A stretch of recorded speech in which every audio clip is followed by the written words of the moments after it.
লালন শাহ ১৭৭২ সালে কুষ্টিয়া জেলায় কুমারখালী এক হিন্দু কায়স্থ পরিবারে জন্মগ্রহণ করেন।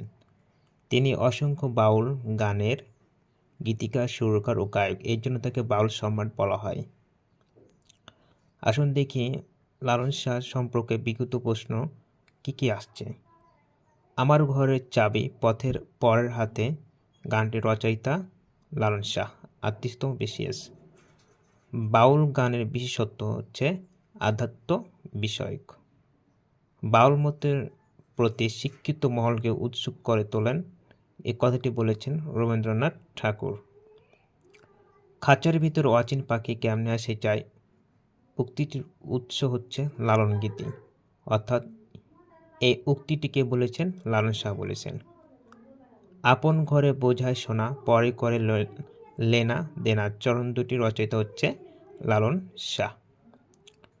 কেউ মালা কেউ তসবি গলায়, তাই তো জাত ভিন্ন গলায়, গানটির রচয়িতা লালন শাহ।